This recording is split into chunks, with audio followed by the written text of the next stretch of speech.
everyone, and welcome to Season 4, Episode 38 of Pro Wrestling's Top 50. I'm your host, Travis McNeil, and today we continue our countdown of the top 50 matches in Lucha Underground history with match number 13 on our list, which is the 4-on-1 Gauntlet match between Pentagon Dark and the Black Lotus Triad of Doku, Yurei, Hitokiri, and Black Lotus herself from the November 30th, 2016 edition of Lucha Underground titled Breaker of Bones. I talked about this previously when we talked about the All Night Long match, where Lucha Underground every season they would have, at least one, sometimes a couple episodes that would have matches that would run the entire duration of the broadcast, right? The 1 hour broadcast. This was another example of this. So they set up this gauntlet match for Pentagon Dark.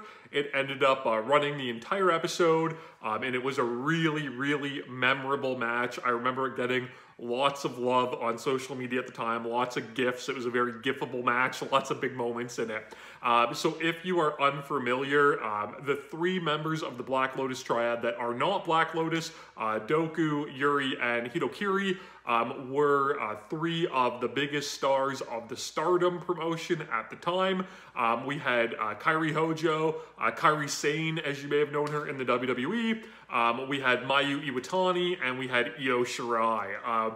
So Stardom was doing shows in the California area as part of a little US expansion that they were doing. Lucha Underground very smartly took advantage of that and were able to import the three of them for this match. Highly, highly memorable. I thought it was kind of cool that they came in basically as these assassin type characters to help Black Lotus get her revenge against Pentagon Dark. Why was she getting revenge? So quite the story with Black Lotus and El Dragon Azteca Jr. Involving, Matanza and how Black Lotus's parents were killed by Matanza.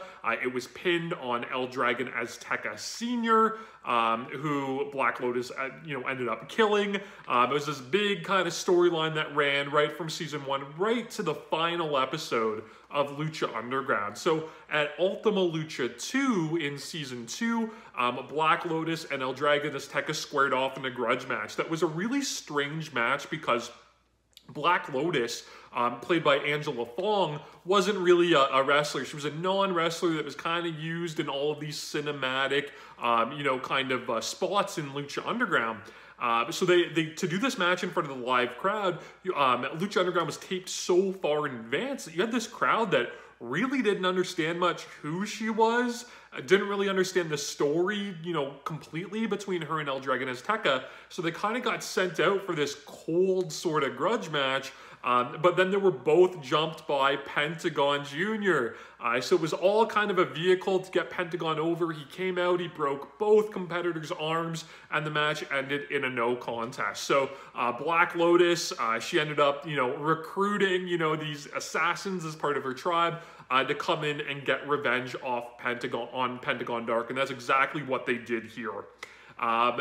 Really, really cool because this gauntlet match, it ends up running 3 legs. It doesn't even go to the 4th, which, again, I think we're so predispositioned that when we have a match that, we're kind of told is going to go a certain length, we expect that, right?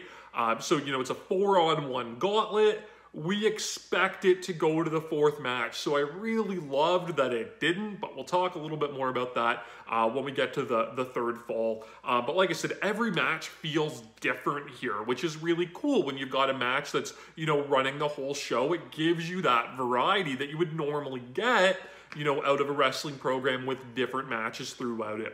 So our first leg of the gauntlet, we have Doku, who's played by Kairi Hojo. This match is kind of like the strong style, very Joshi style match out of the 3 legs of the gauntlet. So she smacks and chops the hell out of Pentagon right off the bat. And he kind of, struggles as to what he needs to do. She hits a low blow on him. And the thing that I really like here too is at no point in this gauntlet do any of these women really seem like they're trying to actually win, right? Because the idea here is that they really want to punish Pentagon and maybe ultimately carry him into, you know, Black Lotus herself getting that revenge. So, you know, it really feels like Pentagon's in a little bit of a battle for survival here. So she beats the tar out of him. He ends up having to find these openings. So his first one, he drop kicks her halfway across the ring. It is crazy the bump that little Kairi Hojo takes off of this drop kick. It is phenomenal.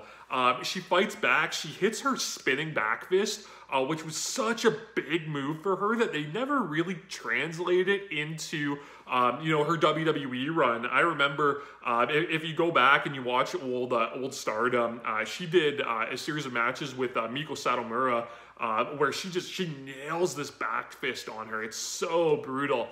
So she gets to show it here, and these matches, they really do a great job. Even though the Stardom women would never appear in Lucha Underground again, they did a really good job at using this as like an advertisement for them and how great they are. And they really let them get all of their best stuff in, you know, to make this a really memorable appearance, which I really appreciated as a Stardom fan.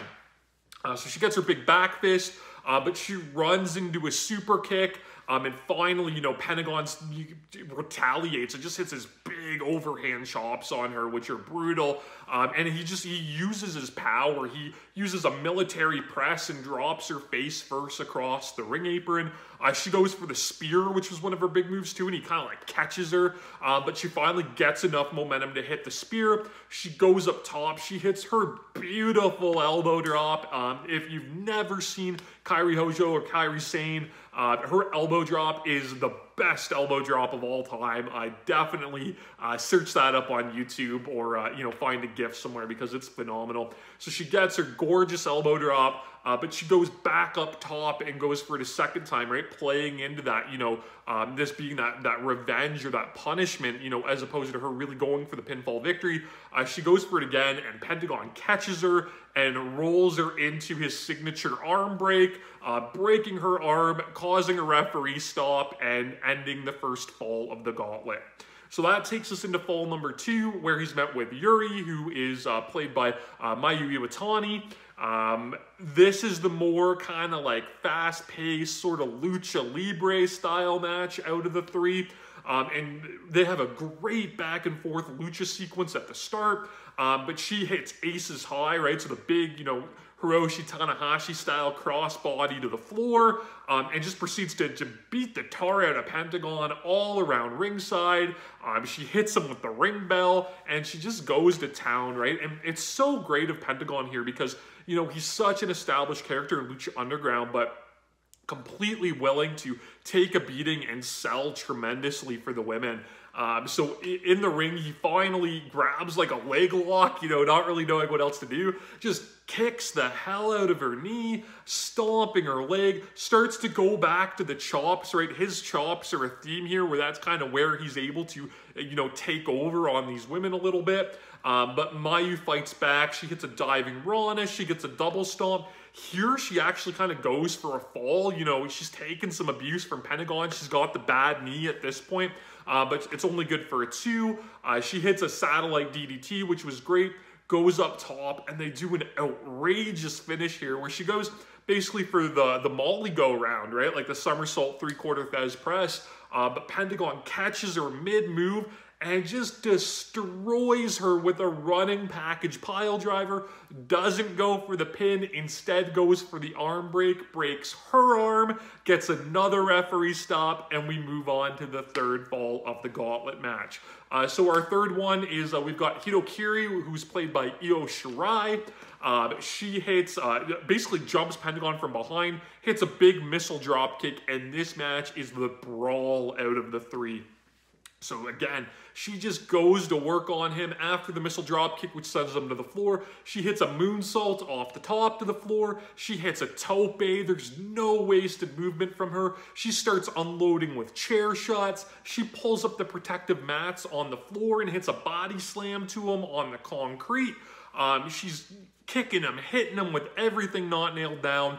And he finally comes back with what? With the chops, right? Those overhand chops that he has to keep using, you know, to get enough momentum to try to fight himself back into these battles. So he uses the chops, he's using, you know, the kicks to the leg, kicks to the back.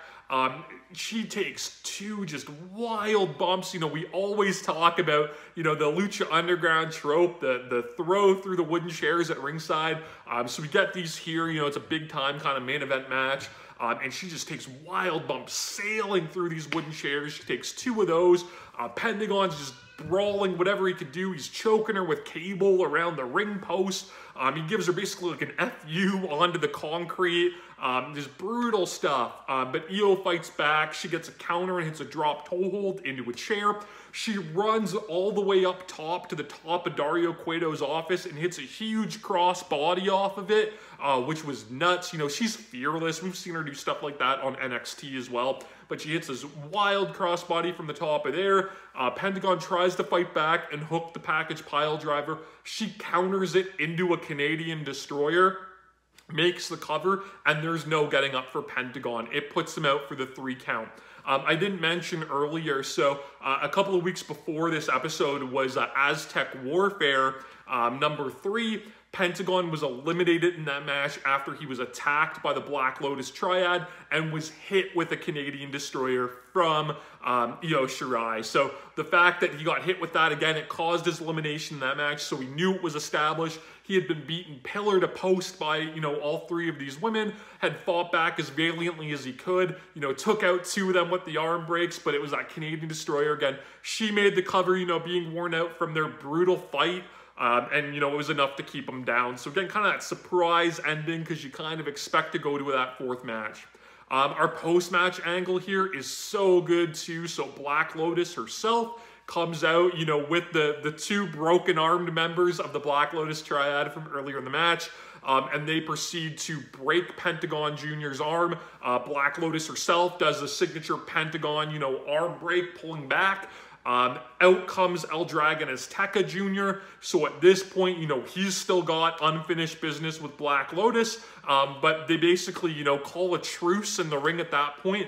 And he proceeds to break the other arm of Pentagon. So the title of this episode, Breaker of Bones, really appropriate. Pentagon's known for breaking arms. He gets 2 of them in here, but the episode ends with both of his arms getting broken by the 2 people whose arms he broke back at Ultima Lucha Dos. Very appropriate. Great story, great little bow put on all of it. Like I said, Black Lotus and El Dragon Azteca Jr., their story would continue all the way up until the final episode of Lucha Underground.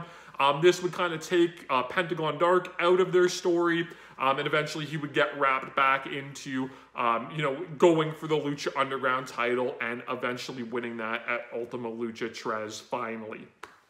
This match, though, it's so much fun. Gauntlet matches can be hard, especially when it's one competitor running the gauntlet, but they did a phenomenal job here. Like I said, it was so cool at the time, you know, before all of these women started getting signed by WWE, to see the Stardom women on US television and have such a good light shone on them, right? And really get to hit their best stuff, you know, to beat the tar out of, you know, one of the faces of the company and to ultimately get the victory. It was really, really cool. Pentagon, in my opinion, lost nothing in this loss because he fought so hard through it. Lucha Underground, I find that one of the biggest problems that they had, and something that, you know, ultimately, you know, I don't want to say it led to their demise, but, you know, kind of let a lot of fans fall out of love with them, was how hot and cold they were with Pentagon, right? They'd kind of build him up and, you know, pull the rug out whenever it seemed like he was finally going to get, you know, the title or the main event push that he deserved.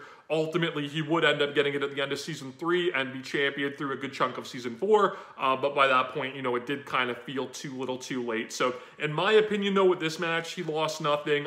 You know, others could disagree with that. But this really is a great, memorable match that I enjoyed immensely upon rewatching it. I hoped that, you know, it would live up to the memories I had, and it certainly did. It's so much fun. Depending on where you live, you might be able to find this episode of Lucha Underground on Tubi, but if not, do a Google search for it. You'll find this episode on Dailymotion or another streaming platform. It's well worth your time. You can subscribe to my channel here on YouTube so that you never miss a video. Follow me on Instagram and Twitter at Wrestling50, and please join me again tomorrow as we continue to count down Pro Wrestling's Top 50.